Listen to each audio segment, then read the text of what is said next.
नमस्कार दोस्तों, job centre में आपका स्वागत है। रेलवे ग्रुप डी परीक्षा 2019 जिसकी परीक्षा 2022 में कराई गई थी, उसका रिजल्ट दिसंबर 2022 में जारी कर दिया गया है और जनवरी से उसके पीईटी स्टार्ट है। जिन जिनके पीईटी होना है, रेलवे एक्ट अप्रेंटिस कैंडिडेट के पीईटी में छूट है, जिसकी वजह से उनको पीईटी नहीं देना है, लेकिन उनके रिज़ल्ट जारी कर दिए गए हैं।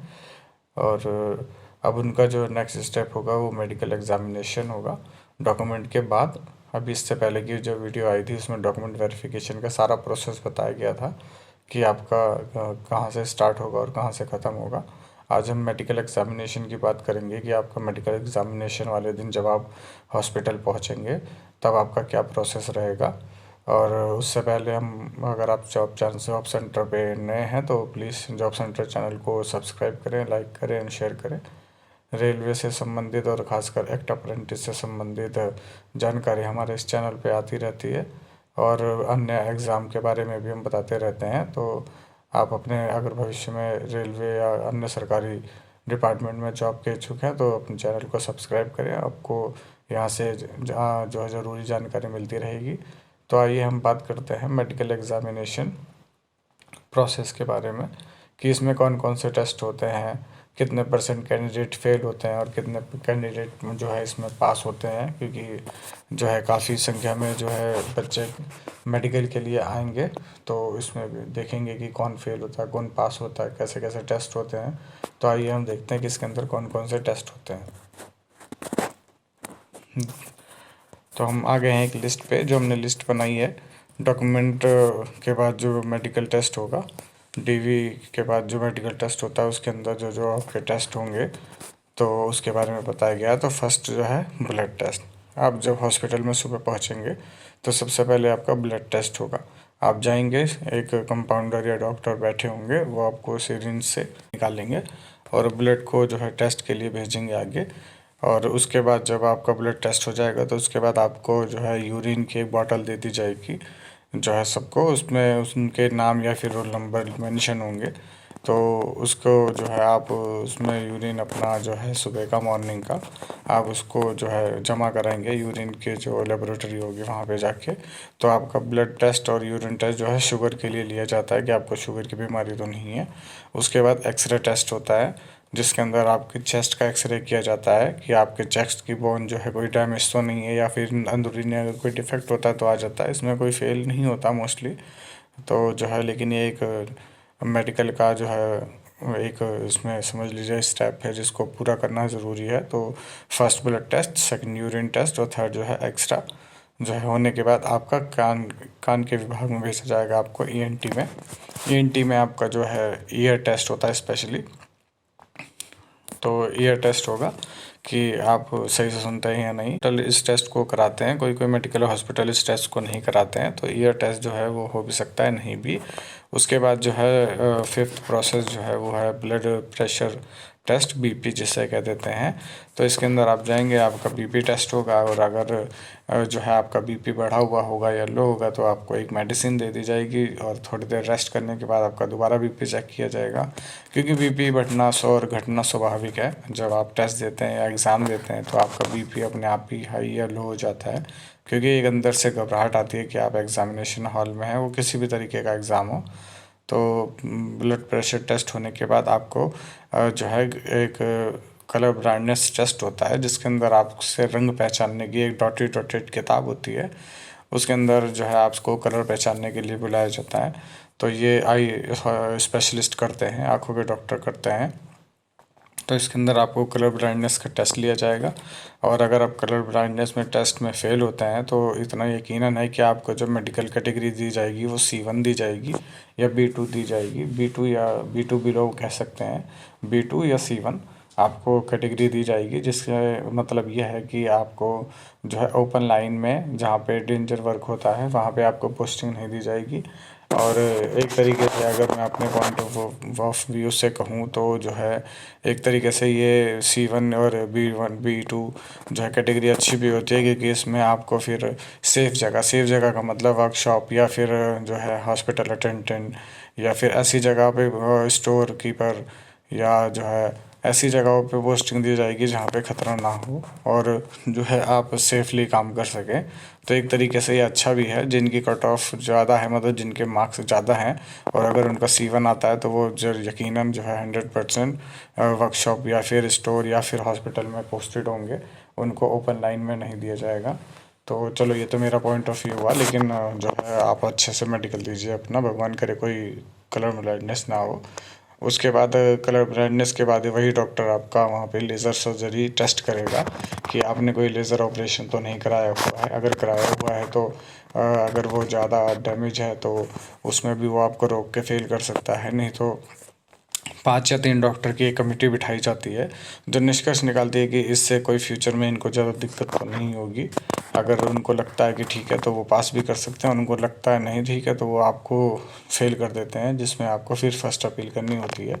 तो वो आपका टेस्ट दूसरी जगह से या फिर किसी भी हॉस्पिटल, गवर्नमेंट हॉस्पिटल से आप करा के अगर सबमिट करते हैं तो उसको रेलवे भी एग्ज़ामिन करता है, उसके बाद वो आपको फिट दे देता है। तो ये तो हुआ लेज़र सर्जरी का। तो और उसके बाद जो है हाइड्रोसिल टेस्ट होता है। हाइड्रोसिल टेस्ट का क्या मतलब है कि आपको एक डार्क रूम, यानी आँखों का जो आपको मालूम ही है कि जहाँ पे आँखें टेस्ट होती हैं उसको डार्क रूम कहा जाता है। वहाँ पे एक अंधेरा होता है, पूरा ब्लैक ब्लैक होता है। उसके अंदर आपको खड़ा कर दिया जाएगा। खड़ा करने के बाद जो है आपसे कहा जाएगा कि आप अपनी पैंट उतारिए, और पैंट उतारने के बाद लगभग इकट्ठे ही 4-5 आदमी को बुलाया जाता है। तो उसमें शर्माने की बात नहीं है, सारे लड़के ही होते हैं। तो वहाँ पे आपका जो है पैंट उतरवा के आपका हाइड्रोसिल टेस्ट किया जाता है।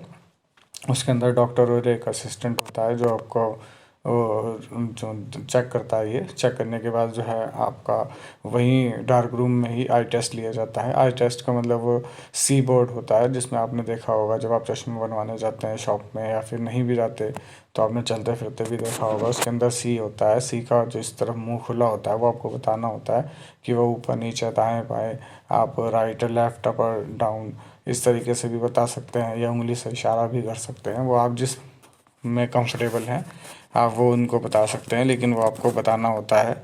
उसके 6x6, 6x9, 6x12, 6x16 और उसके बाद 6x18, उसके बाद 6x36, इस ऐसे कॉलम बने होते हैं जिसके अंदर आपको पहचानना होता है। वही आपकी आंखों का निर्धारण करता है कि आपकी आंखें कितनी शार्प हैं। और वहीं पे ही एक आपको लाइट का भी टेस्ट होता है, जिसके अंदर एक बहुत ही बारीक लाइट, यानी लेज़र लाइट, आपने बचपन में बहुत चलाई होगी। लेज़र लाइट होती है, उसका एक डार्क हल्का सा ही एक रोशनी होगी जिसमें येलो, ग्रीन, रेड और ये 2-3 तरह के कलर होते हैं। ये आपको पहचानने होते हैं। वो एक डॉटेड लाइट मारेंगे और आपको उसको पहचानना होगा कि हाँ भाई ये कौन सा रंग की लाइट है। तो ये भी आपका आई टेस्ट के दौरान ही लिया जाएगा। यानी कि आई टेस्ट में भी 2 टेस्ट होंगे और डार्क रूम के अंदर आपका ये डॉटेड और आई टेस्ट और एक लेज़र टेस्ट, ये तीनों हो जाएगा। यहाँ पे आपका कलर ब्लाइंडनेस और लेज़र सर्जरी टेस्ट हो जाएगा। उसके बाद जब आपका ये सारे टेस्ट हो जाएंगे 8 के 8, यानी ब्लड टेस्ट, शुगर का टेस्ट होता है, ये यूरिन टेस्ट, ये भी शुगर का ही टेस्ट होता है, एक्सरा चेस्ट का होगा, ईयर टेस्ट, आपके कान चेक करे जाएंगे। उसके बाद ब्लड प्रेशर चेक किया जाएगा। उसके बाद आपका colour blindness, laser surgery test होगा और हाइड्रोसिल टेस्ट होगा, आई टेस्ट होगा।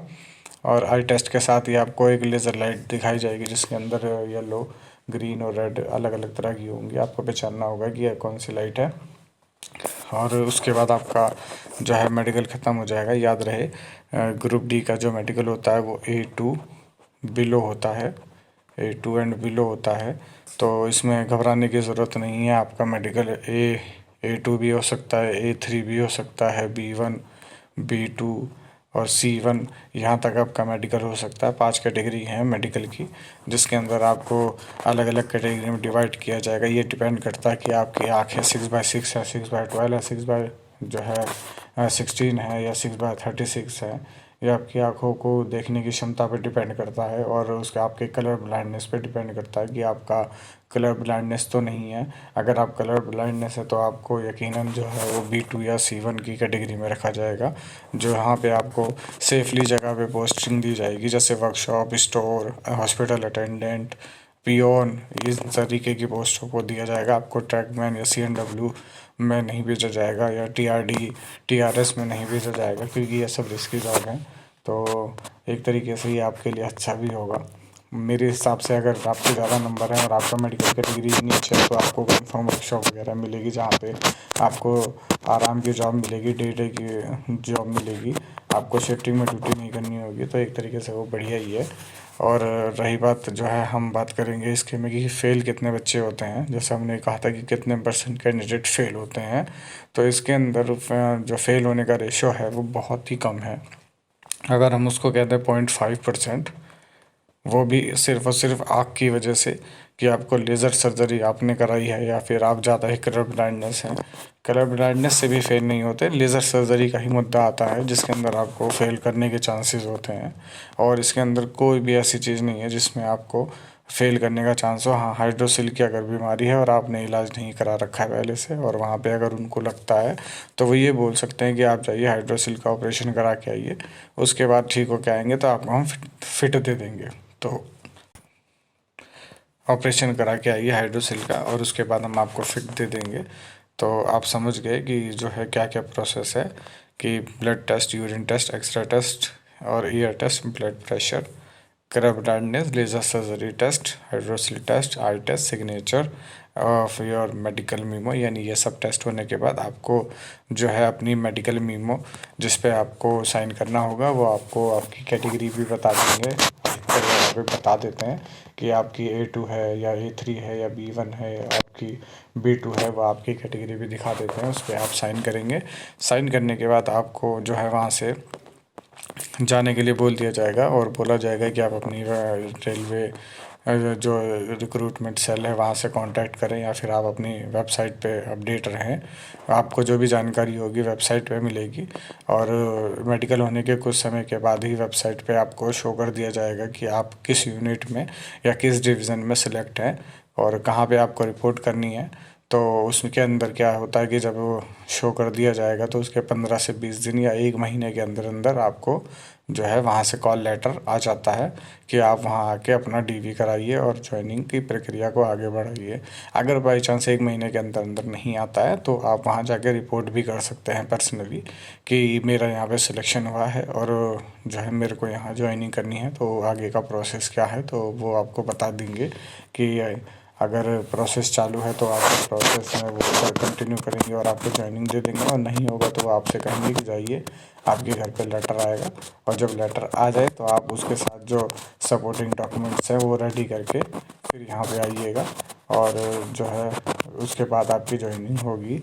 तो अगली वीडियो हमारी वही होगी कि आपके मेडिकल होने के बाद जब आपको डिवीज़न अलॉट कर दिया जाएगा, उसके बाद जब आपको जहाँ पे डिवीज़न अलॉट है वहाँ से लेटर आएगा, तो उस लेटर में क्या क्या कागज़ या क्या क्या डॉक्यूमेंट्स आपसे मांगे गए हैं और क्या क्या डॉक्यूमेंट आपको रेडी करने हैं, इन सब के बारे में अगली वीडियो होगी। तो अगली वीडियो हम आपकी ज्वाइनिंग से संबंधित बनाएंगे, और आशा करते हैं कि ये मेडिकल एग्जामिनेशन की वीडियो आप अच्छे से समझ गए होंगे। अगर फिर भी आपको कोई डाउट या दिक्कत होती है तो आप बताइए, कमेंट सेक्शन में बताइए, हम उस पर भी वीडियो बना के आपको क्लियर करेंगे। आशा है आप सब समझ गए होंगे, संतुष्ट होंगे। आपका भविष्य अच्छा हो। Thank you.